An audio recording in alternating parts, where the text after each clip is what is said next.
आरक्षण हमारा जन्मसिद्ध अधिकार है, हम बोल रहे हैं। क्योंकि हम, अरे देखिए तुम वैदिक इतिहास उठा के देखिए, सबसे ज़्यादा आरक्षण किन पे था? किसके पास था आरक्षण? यहाँ के तमाम जो अपर कास्ट, जो ब्राह्मण लोग हैं, उनके पास आरक्षण था ना पिछले 2000-3000 साल से। तो आरक्षण, और अब तो वो 15% लोग 10% EWS लेके बैठे हैं, तो आरक्षण का तो वो फायदा उठा रहे हैं, SC सर्टिफिकेट बना के वो फायदा उठा रहे हैं। तो आरक्षण तो सबसे सुदामा कोटा लेके वो बैठे हैं, पिछले कई सदियों से उनके पास आरक्षण रहा है। अभी 47 से अब तक कितने ही वक्त हुआ है हमको? 70-75 साल हुए हैं, इतने वो डरने लगे। अभी 100-150 साल हमें को आगे बढ़ने दीजिए, तब हम बताएंगे कि हमारी काबिलियत और हमारी मेरिट क्या है। कि तमाम ऐसे दलितों की बात करेंगे, तमाम ऐसे बहुजनों की बात करेंगे, वो लगातार क्यों सड़कों पे और तमाम ऐसी जगह दिख जाएगा जो सिर्फ दिखावे की राजनीति है, टोकनिज्म जिसको बोलते हैं। अभी कुछ भी किसी व्यक्ति के साथ हो जाए, हो रहा है, वो उनके पास जाएगा, लेकिन उस पर कुछ एक्शन नहीं लेंगे।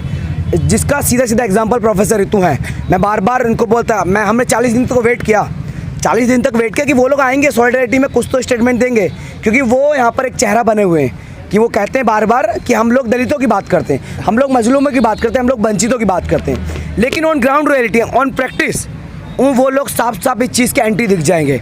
प्रोफेसर रितु कितने दिन से संघर्ष कर रहे हैं, हम उनके साथ पहले दिन से। क्या एक भी दिन उनके किसी भी सोशल मीडिया पेज से कोई सॉलिडरिटी ऐसा लेटर दिखा, ऐसा स्टेटमेंट दिखा? मैं कहूँगा नहीं। आज वो तमाम देश दुनिया की बात कर रहे हैं, फ़िलिस्तीन की बात कर रहे हैं, और हम तो इस मन से उनकी बात कर रहे हैं, फ़िलिस्तीन की भी। लेकिन जब एक प्रोफेसर, एक दलित प्रोफेसर, एक महिला प्रोफेसर जो हर तरीके से ऑपरेस्ड हैं, इंस्टीट्यूशन वाइज ऑपरेस्ड हैं, जेंडर वाइज ऑपरेस्ड हैं, कास्ट वाइज ऑपरेस्ड हैं, हर तरीके जो ऑपरेशन, उस व्यक्ति के साथ खड़े नहीं हो रहे। तुम नीला लाल से कैसे उम्मीद कर सकता है भाई? है ना, देखो बात ये ना, यहाँ के स्टूडेंट जो हमारे दलित, हमारे खुद स्टूडेंट्स हैं, मैं उनसे आपकी मीडिया के थ्रू बात करना चाहूँगा कि वो लोग उनके पीछे बंदे, उनको लगता है वो ज़्यादा प्रगतिशील है, लेकिन प्रगतिशील का सिर्फ दिखावाबाज हो रहा है। उनके विद इन दी ऑर्गेनाइजेशन सबसे ज़्यादा सेक्सुअल हरासमेंट केस होते हैं। नहीं था ना कॉलेजों में, यूनिवर्सिटी में, बताइए। Yes, we are the option. I am from the Bhim army student federation. हाँ, ये तो अभी आया, 1 साल हो गया जनाब, 1 साल हो गया, लगातार हम कॉलेजों में काम कर रहे हैं, क्योंकि ऑप्शन है। अब जा रहे हैं, हम लोग आ भी रहे हैं हमारे साथ, लेकिन जो वो भटका रहे हैं उन लोगों को, बोल रहे हैं कि हम लोग ये लोग तो ऐसे सिर्फ आइडेंटिटी पॉलिटिक्स करते हैं। हम कहेंगे कि हम ऑपरेस्ट वर्ग की पॉलिटिक्स करते हैं, क्योंकि जिन लोगों को सताया जा रहा है उनकी पॉलिटिक्स करते हैं, और इसीलिए हम कैंपसेस में और अलग अलग जगह हैं। हम डॉक्टर रितु के साथ पहले दिन से और लगातार बने रहेंगे, क्योंकि ये लड़ाई हमारी अपनी लड़ाई है।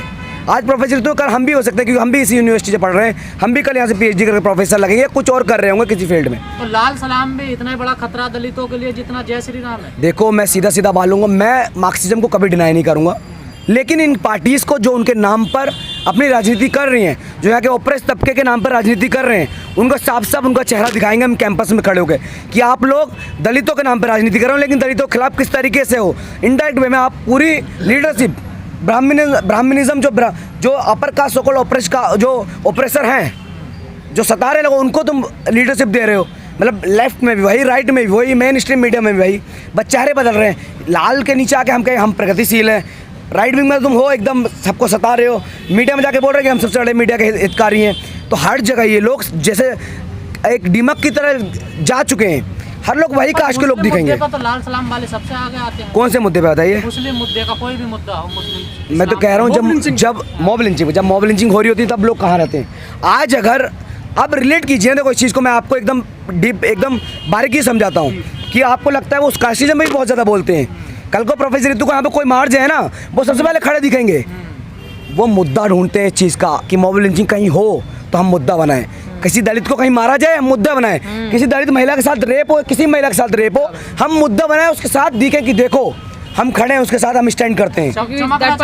बस जस्ट बिकॉज आप फिलिस्तीन के बारे में क्यों बोल रहे हैं? क्योंकि मीडिया सब उसको कवर कर रही है, इंटरनेशनल मीडिया उसको कवर कर रही है। तो चमकने की राजनीति, टोकनिज्म की राजनीति, मीडिया में आने की राजनीति वो लोग करते हैं। हम बार बार तो ऐसे ये जो अम्बेडकरवादी स्टूडेंट हैं या दलित, ये कैसे बाहर निकले इनके चुंगल से? देखो बहुत, इसके लिए आप लोग क्या कर रहे हैं? देखो उसी के लिए ये आंदोलन है।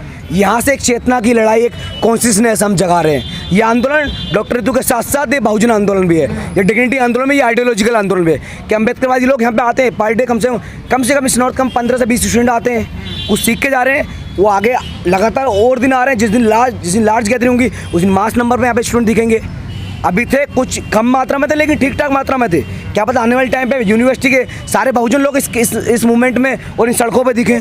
उसका काम ये आंदोलन, और हम जैसे लोग और तमाम ऐसे प्रोफेसर, डॉक्टर रितु जैसे लोग, डॉक्टर रतनलाल जैसे लोग ऐसे लोग काम कर रहे हैं उस कॉन्शियसनेस पे। सबसे ज़्यादा इस पर जो जाता है काम कर रहे हैं डॉक्टर रितु काम कर रहे हैं इस पे। आज एक सवाल है, मुजफ्फरनगर में एक बच्चे के साथ में मारपीट हो गई, मुस्लिम बच्चा था वो, तो पूरे देश की मीडिया ने उस पर ध्यान केंद्रित किया था, नेता भी गए थे, लेकिन जब दलित का मैटर आता है तो ये कहीं साथ नहीं देते हैं। देखो उसमें तो नो डाउट कि यहाँ पे मुस्लिम भी ऑपराइज्ड है, लेकिन दलित के साथ जब हो रहा है, क्योंकि देखो देखिएगा तो सबको हाईलाइट चाहिए, सबको मीडिया गेन चाहिए।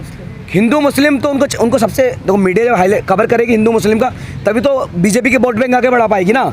क्योंकि दलित कोई इशू नहीं है क्या? क्योंकि देखो जो बीजेपी का वोट बैंक है उनको हमेशा वोट बैंक इसलिए देते हैं कि वो मुसलमानों को मारे, तभी वो कम्युनल कुछ लोग उनको वोट करते हैं, उनके लिए प्रचार प्रसार करते हैं। दलितों की सबसे बड़ी भागीदारी है माननीय कांशीराम साहब और तमाम ऐसे लोग बोल रहे हैं कि जिसकी जितनी संख्या बारी उसकी उतनी हिस्सेदारी। उसी लड़ाई के साथ हम चल रहे हैं। यहाँ पर 49% वुमेन्स हैं पूरे भारत में, तो उनकी हिस्सेदारी 49% एंश्योर होनी चाहिए। यहाँ पर 85% और उससे थोड़े 1-2% ऊपर बहुजन है, उनकी हिस्सेदारी उतनी होनी चाहिए। यहाँ पर 30% के आसपास दलित हैं, उनकी हिस्सेदारी उतनी होनी चाहिए। 65% उसकी OBC है, उनकी इतनी हिस्सेदारी होनी चाहिए। ये लोग जो 3-3, 4-4% ब्राह्मण्स और अपर कास्ट लोग हैं ना, कुल मिला के पूरे 15% बने, जो 3-3, 4-4% जो ये ब्राह्मण लोग हैं, ऐसे लोग पूरे काबिल है। वो काबिल किस चीज़ का है? हमको तुम रिसोर्सेज दीजिए ना, मैं काबिलियत पे आता हूँ। देखो आज हमको रिसोर्सेज मिला, हम यूनिवर्सिटी में बैठे हैं। तमाम उन जो 90% ऑपरेस्ड लोग हैं उनको रिसोर्सेज दो, उनको ज़मीनी हिस्सा दो, उनके लिए ज़मीनें दो। जो यहाँ के सामंती लोग छीन के बैठे हैं उनकी ज़मीन, मजदूरी आज भी किसानी लोग हमारे लोग कर रहे हैं ना। तमाम जितनी बड़ी बड़ी ज़मीनें, तो रिसोर्सेज हमको तो हम मेरिट पे दिखाएंगे, और हमने मेरिट दिखाई है। हमारे तमाम जो स्टूडेंट बैठे हैं ना आगे, वो जनरल सीट पे एडमिशन लेके बैठे हैं। मेरी खुद की इतनी हाई परसेंटेज के बाद मैं जनरल सीट पे एडमिशन लिया हूँ। तो हम लोगों को तुम रिसोर्सेज दो, हम मांग ले, हम छीन के लेंगे। अम्बेडकर जाए कि don't demand, we claim it, और हम क्लेम कर रहे हैं इस चीज़ को। हम डायरेक्ट बोल रहे हैं कि यूनिवर्सिटी हमारी है, ये कैंपस हमारा, ये प्रोफेसर्स हमारे हैं, ये किताबें हमारी हैं, क्योंकि हम लोगों ने लिखी है, इस कैंपस को हम लोगों ने बनाया है। लेकिन ज़्यादातर लिखा था कि नो क्वालिफाइड, नो सूटेबल, वो ऐसे कह रहे हैं आप योग्य नहीं है। मैं आ रहा हूँ, NFS की जो बात कर रहे हो, एक मिनट, NFS की जो बात कर रहे हो, नॉट क्वालिफाइड, ये जातिवादी रवैया है। वो लोग नहीं चाहते कि हम जैसे लोग, आज भी मैं कहता हूँ उस कैंपस में कितने बड़े प्रोफेसर हो, कितना बड़ा आइडियल हो, मैं यहाँ पे बैठ के उससे बहस करूँगा हर मुद्दे पे बात करने तैयार हूँ। मैं उनसे काबिलियत रखता हूँ कि आप आइए इंटेलेक्चुअलिटी पे बात करिए, आप आइए एकेडमिक्स पे बात कीजिए। जो PhD करे हुए हैं उनसे मैं उनको चैलेंज देता हूँ, उन ब्राह्मणिज्म जो उनके अंदर मानसिकता है उन लोगों को चैलेंज करता हूँ कि आइए हम सिखाएंगे, डॉक्टर रितु से बहस कीजिए, आप आके, हम दिखाएंगे हमारे काबिलियत कितनी है। बढ़िया क्वालिफिकेशन वाला जो बढ़िया है उसको ले आओ। अरे जो पहली बार में GRF करके विदिन 10 से 15 डेज में जो DRC में प्रोफेसर लग जाए, उसकी काबिलियत देखना चाहेंगे आप। हम जैसे लोग जो गांव से निकल के हम पहली बार में इतनी परसेंट लगे, फर्स्ट जनरेशन DU में पढ़ रहे हैं, DU में अपनी आइडियोलॉजी खुल के बोल रहे हैं, हमारी काबिलियत पे शक करेंगे। तमाम ऐसे लोग हमारे लोगों की काबिलियत, हम लोग मजदूर, मेहनतकश और मेहनत करने वाले लोग हैं। मजदूर के साथ इन कैंपस को बनाया और तमाम मेहनत के साथ पढ़ के इन कैंपसेस में आए। लेकिन आप पे आरोप लगते हैं कि आप तो आरक्षण के दम पे आगे बढ़ रहे हो। देखो हमसे ज़्यादा मेहनत करने वाला कोई व्यक्ति नहीं मिल सकता। आरक्षण रिप्रेजेंटेशन के लिए वो होना चाहिए। हम लोग अपनी काबिलियत पर यूनिवर्सिटीज़ में आए, और आरक्षण हमारा जन्मसिद्ध अधिकार है, हम बोल रहे हैं। क्योंकि हम अरे देखिए तुम वैदिक इतिहास उठा के देखिए, सबसे ज़्यादा आरक्षण किन पे था, किसके पास था आरक्षण? यहाँ के तमाम जो अपर कास्ट जो ब्राह्मण्स लोग हैं उनके पास आरक्षण था ना पिछले 2000-3000 साल से। तो आरक्षण, और अब तो वो 15% लोग 10% EWS लेके बैठे हैं, तो आरक्षण का तो वो फायदा उठा रहे हैं, SC सर्टिफिकेट बना के वो फायदा उठा रहे हैं। तो आरक्षण तो सबसे सुदामा कोटा लेके वो बैठे हैं, पिछले कई सदियों से उनके पास आरक्षण रहा है। अभी 47 से अब तक कितने ही वक्त हुआ है हमको, 70-75 साल हुए हैं, इतने वो डरने लगे।